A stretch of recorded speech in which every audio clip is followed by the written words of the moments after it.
Hey guys, welcome to Digit, and this is going to be an unboxing video of the TP-Link Archer C50.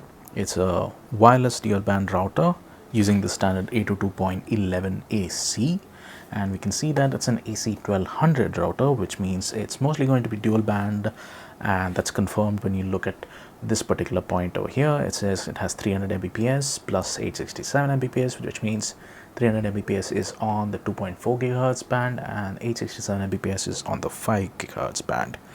And it mentions that it has 4 5 dBi antennas. So 5 dBi is the signal gain of the antennas. And it also mentions that this can operate in an access point mode. Let's flip this around and see what's written on the backside. So here you can see a little infographic of the range that this particular router, the Archer C50, enables, and it also mentions that you get dual band access and how you can sort of prioritize and switch devices to use certain bands so as to sort of properly allocate your bandwidth. Then you have a little information regarding the ports as well as the buttons on the back. Then it mentions that the 4 antennas that are on the device have been placed so as to ensure maximum coverage wherever you place this particular device. And lastly, it says something about Facebook Wi-Fi. It's efficient guest authentication. So the moment you have any device connecting to this particular router, you can easily share your Facebook account to anyone who connects. So this is a good thing for stores that would like to have Wi-Fi connection as well as do a little bit of marketing. The moment someone connects to your network, they can be presented with your Facebook page, which they can then like and share and do whatever. Let's flip this around and take a look on the inside.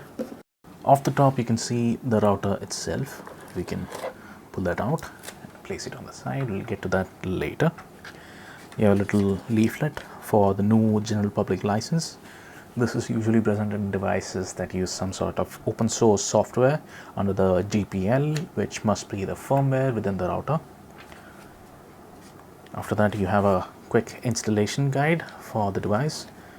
If you follow the steps, you can easily install this in different modes, be it router mode, repeater mode, access point mode, and all the other modes that this device supports. And every other information that you require to set it up will also be present in the quick installation guide. Then you have an Ethernet cable. This seems to be about 2 feet long, and it happens to be a Cat5 cable, so that's mentioned over here. So all pins are not connected, so you're going to get a maximum of 100 Mbps on this particular cable, which should also tell you something about the ports on the back of the device. And then you have the power adapter. It uses Indian barrel plugs at the end, and this is rated for 9 volts and 850 milliamperes. This is a standard pin which should be compatible with a lot of devices, but the current and voltage levels is something you should be keeping in mind. Let's keep that aside, come back to the router.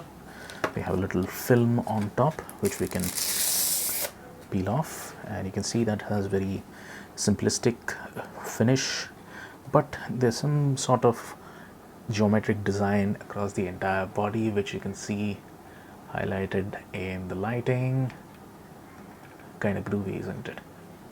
There's a TP-Link branding right in the center, which is sort of silver, and you have indicator LEDs at the bottom. The indicators are in this order. You have power, you have the first band, so this might be the 2.4 GHz band. Then you have the second band, this might be the 5 GHz band. Then you have one for the Ethernet port on the back end side. Then you have one for internet, whether it's on or off. And lastly, you have one for Wi-Fi. The antennas can be extended, but they're all fixed, so you can't actually unscrew them and remove them. I don't know if you can see it. Yeah, these things can't be unscrewed or removed. Each of them happens to be about 15 centimeters long, and they are all 5 dBi antennas, as we've seen on the documentation. So once you have them removed or rather extended completely, this is how they look like. This is slight difference in the antenna heights. So the ones at the back are actually taller. So these might be around 17 to 18 centimeters, whereas these are like roughly 15. These are all approximations, and you can sort of pull it off a little and place it in different styles and functions in order to figure out exactly what works. So the default configuration is to have these aligned in a 45 degree, but your house might interact differently with the signal. So sometimes you'd want to keep some antennas erect completely, sometimes you'd want to lay them out on the fly. That is, if you're mounting them on a wall, that's how you'd want it. And there are different configurations, so when you're setting it up, you need to figure out these things manually and get an idea of exactly what works for you. On the bottom side, we have a little sticker with all the relevant information of the device.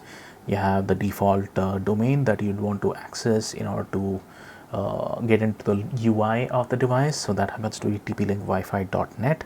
Username and password is admin. That's kind of standard. The SSIDs are mentioned over here. These are sometimes unique to the device. Doesn't seem to be the case over here. Then you have the wireless password or the PIN mentioned as well as the MAC ID.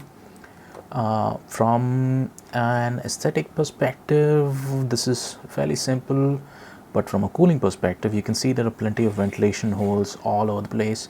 Even on the sides, you can see those things. And as a matter of convenience, you have mounting holes, so you can have this mounted on a wall. And if you want to disassemble it, there are screws to do that as well. So that was it for this quick unboxing of the TP-Link Archer C50 dual band wireless AC 1200 router. Thank you.